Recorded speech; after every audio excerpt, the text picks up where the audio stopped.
नमस्कार दोस्तों, मैं रोहित सुथार आप सभी का आज के इस वीडियो में स्वागत करता हूं। अगर आपके लिए ऑर्गेनिक केमिस्ट्री एक टफ सब्जेक्ट है तो बिल्कुल आप एक सही वीडियो पे हो। अब देखिए, मेरे पास कोई मैजिक नहीं है कि मैं आपको मैजिक करूं और आपको ऑर्गेनिक केमिस्ट्री के सारे कंसेप्ट पता चल जाएंगे, बट मेरे पास ऐसे बहुत सारे बेसिक फंडामेंटल टॉपिक्स हैं जो हर एक केमिस्ट्री स्टूडेंट को आने चाहिए। अगर वो आपके क्लियर नहीं है रिलेटेड टू ऑर्गेनिक केमिस्ट्री, तब आप ऑर्गेनिक केमिस्ट्री का एक सिंगल सिंपल क्वेश्चन भी डील नहीं कर सकते। तो वो कौन से टॉपिक है जिसके थ्रू आप अपनी ऑर्गेनिक केमिस्ट्री को इंप्रूव कर सकते हो? आज की इस वीडियो में हम उन्हीं टॉपिक्स के बारे में बात करेंगे, ओनली टॉपिक्स के बारे में बात करेंगे। फर्दर मैं इन सभी टॉपिक्स का एक पर्टिकुलर प्लेलिस्ट के थ्रू आपसे टॉपिक भी डिस्कस करूंगा, राइट? तो चलिए वीडियो स्टार्ट करते हैं।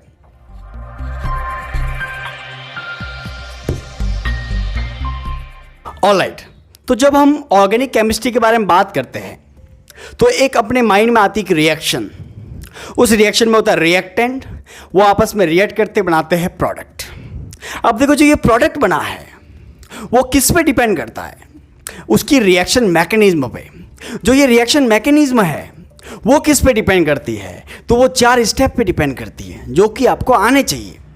और पूरी ऑर्गेनिक केमिस्ट्री के जो क्वेश्चन होते हैं, बेसिक बता रहा हूं मैं आपको, जनरल ऑर्गेनिक केमिस्ट्री GOC, वो इन 4 स्टेप पे फॉलो कर होते हैं। वो 4 स्टेप को फॉलो करके स्टेबल प्रोडक्ट बनाते हैं। तो चलिए अपन समझने की कोशिश करते हैं कि 4 स्टेप्स कौन से हैं। तो इसमें पहला जो आपका होता है वो है इलेक्ट्रॉनिक डिस्प्लेसमेंट। दूसरा जो है वो है बॉन्ड क्लीवेज। तीसरा जो है वो है types of intermediate.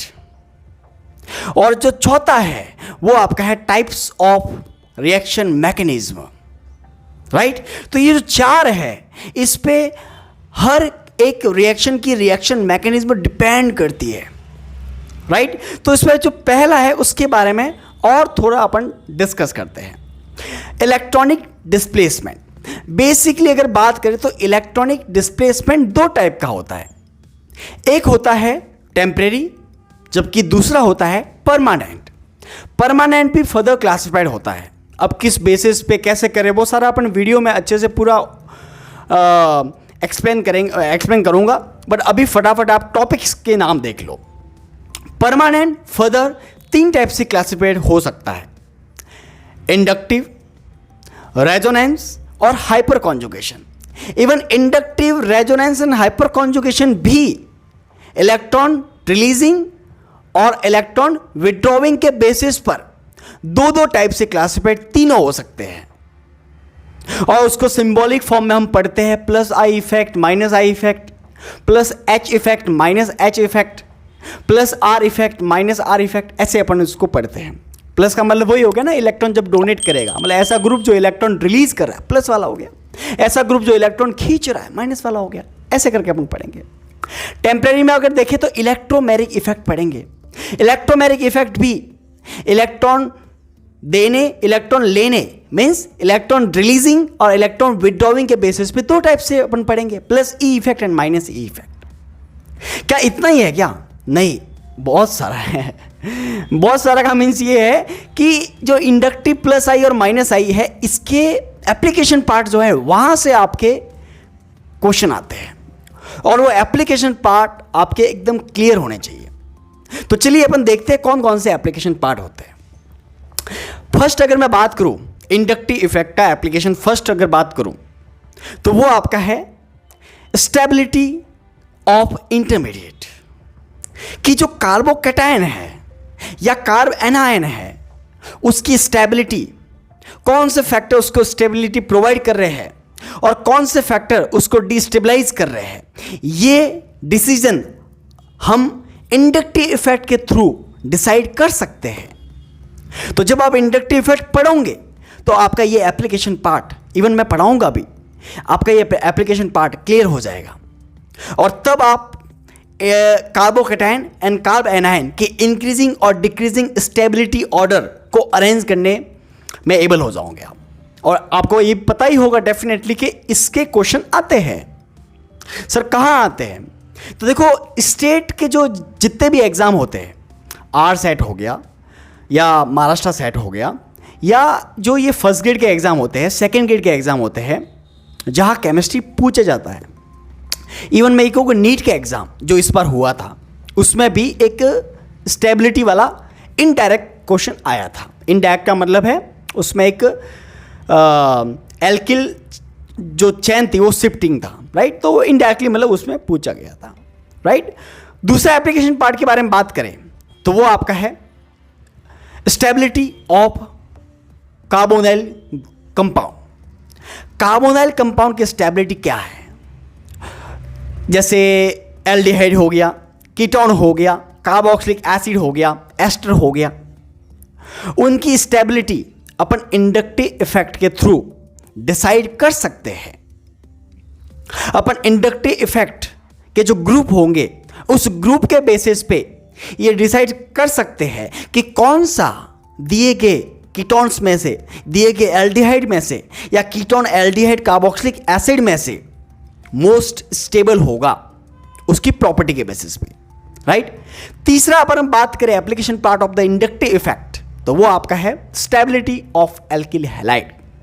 Alkyl halide की स्टेबिलिटी भी इंडक्टिव इफेक्ट के थ्रू डिसाइड की जा सकती है। फोर्थ अपन बात करें तो एसिडिक नेचर ऑफ हाइड्रोजन या एसिडिक नेचर ऑफ प्रोटॉन, ये तो बहुत इंपॉर्टेंट है। आप देखिए जब किसी रिएक्शन में या जो कोई रिएक्शन बेस की प्रेजेंस में होती है तो बेस बेसिकली क्या करता है? प्रोटॉन को एब्स्ट्रैक्ट करता है। तो वो प्रोटॉन रिएक्टेंट में से किस प्रोटॉन को एब्स्ट्रैक्ट करेगा, ये डिसीजन या ये इंफॉर्मेशन अपन इंडक्टिव इफेक्ट के थ्रू डिसाइड कर सकते हैं या इंडक्टिव इफेक्ट के थ्रू ये इंफॉर्मेशन ले सकते हैं कि कौन सा प्रोटॉन बेस एब्स्ट्रैक्ट करेगा। तो ये भी अपन आने वाले अगले वीडियो में पढ़ेंगे इसी चैनल पे, या आप कहीं और से भी पढ़ सकते हो, लेकिन ये टॉपिक आपको पढ़ने पड़ेंगे। फोर्थ अपन बात करें तो एसिडिक कंपाउंड और बेसिक कंपाउंड कौन सा मोस्ट एसिडिक होगा या कौन सा मोस्ट बेसिक होगा, ये इंफॉर्मेशन भी अपन इंडक्टिव इफेक्ट से समझ सकते हैं। मतलब कहीं ना कहीं इंडक्टिव इफेक्ट आपके बहुत सारे क्वेश्चन का एक सिंगल टॉपिक है, राइट। अब सिमिलर अगर हम बात करें हाइपर कॉन्जुगेशन के एप्लीकेशन पार्ट के बारे में तो देखिए हाइपर कॉन्जुगेशन में भी या हाइपर कॉन्जुगेशन से भी अपन स्टेबिलिटी ऑफ इंटरमीडिएट डिसाइड कर सकते हैं कि कौन सा कार्बोकैटायन या कौन सा कार्ब एनायन हाइपर कॉन्जुगेशन के पॉइंट ऑफ व्यू से मोस्ट स्टेबल होगा, या कौन से फैक्टर उसको स्टेबिलिटी प्रोवाइड कर रहे हैं और कौन से फैक्टर उसको डिस्टेबलाइज कर रहे हैं, ये डिसाइड कर सकते हैं through hyper conjugation 2, right. Next हम बात करें जो इंडक्टिव इफेक्ट में नहीं थी एप्लीकेशन, वो जो और हाइपर कॉन्जुगेशन में है वो है heat of combustion. Heat of combustion, कौन सा कंपाउंड ज़्यादा हीट ऑफ कंबशन प्रोड्यूस करेगा और कौन सा लेस करेगा, ये डिसीजन भी अपन हाइपर कॉन्जुगेशन के एप्लीकेशन पार्ट से समझ सकते हैं।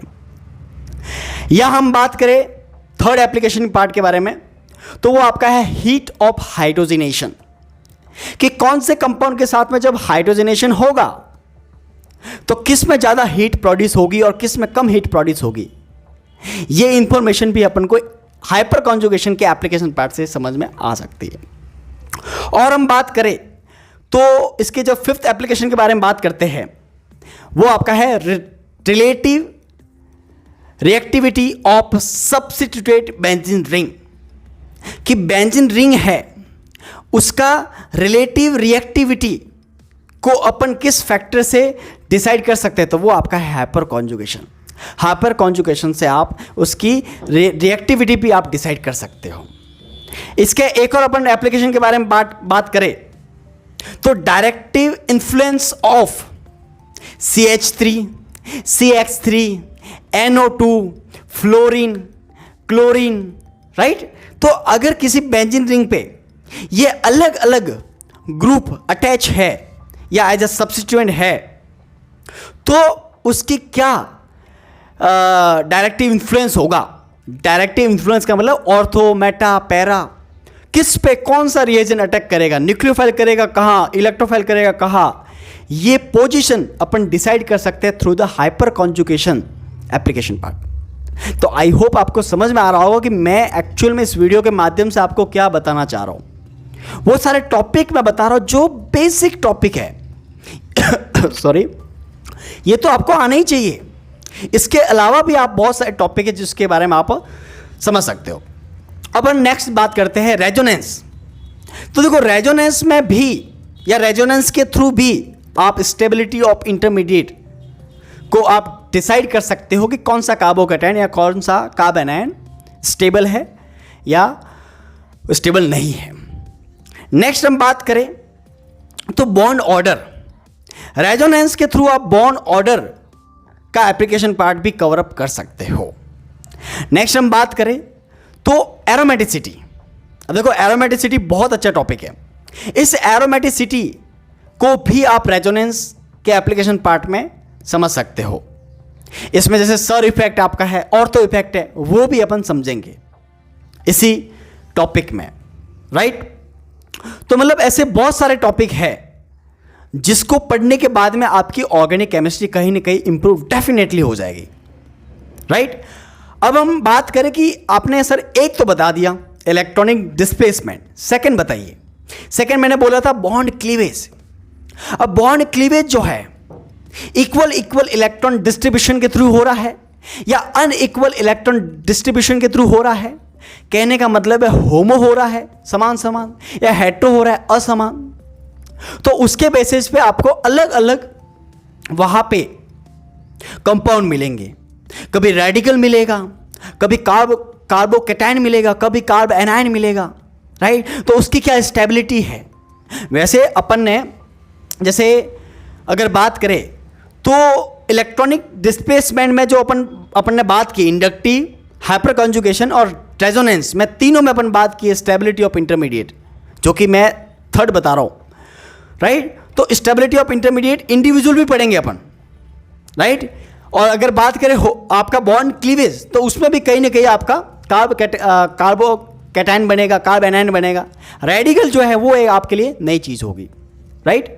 अच्छा, थर्ड हम बात करते हैं जो कि आपका है टाइप्स ऑफ रिएक्शन मैकेनिज्म। अब देखो रिएक्शन मैकेनिज्म बहुत अलग अलग टाइप से अपन पढ़ेंगे। जैसे अगर मैं बहुत सिंपल रिएक्शन मैकेनिज्म के बारे में बात करूं, जैसे आपने पढ़ा भी होगा, nucleophilic substitution reaction first order, nucleophilic substitution reaction second order, right.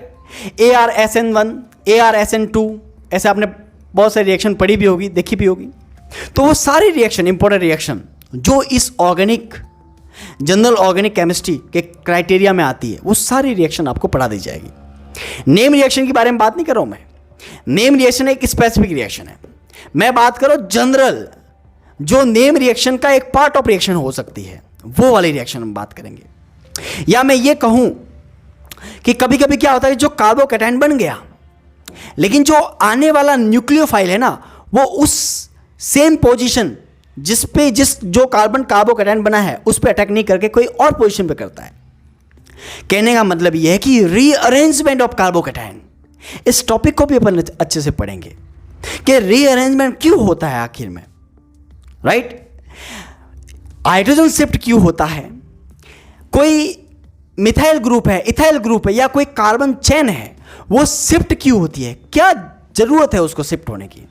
जहां है वही पढ़े रहो आप, राइट। तो सारा खेल किसका है, स्टेबिलिटी का। और जब ये सारे टॉपिक पढ़ जाओगे, आप इन पढ़ लोगे, तो डेफिनेटली आप इतने एबल हो जाओगे कि आपको स्टेबिलिटी सामने शो हो जाएगी कि हाँ इस कंपाउंड की ये स्टेबल कंपाउंड बनेगा और ये आपका स्टेबल नहीं बनेगा। ये आप इजीली डिसाइड कर पाओगे जब आप ये सारे टॉपिक कर दोगे, राइट।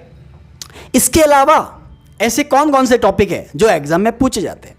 अच्छा, ये जो मैं टॉपिक बोल रहा हूं वो सारे एग्जाम पॉइंट ऑफ व्यू को देख के बोल रहा हूं मैं, कि ये तो सारे वो टॉपिक है जो हर एक एग्जाम में जहां ऑर्गेनिक केमिस्ट्री का छोटा सा पोर्शन आता है उसके पर्पस पे बता रहा हूं आपको। अब और कौन से टॉपिक सर हम आने वाले वीडियो में पढ़ेंगे। तो देखो, और मैं अगर बात करें तो अभी बहुत सिंपल टॉपिक है, जो बहुत छोटे छोटे टॉपिक है जो आपको आते भी होंगे मे बी।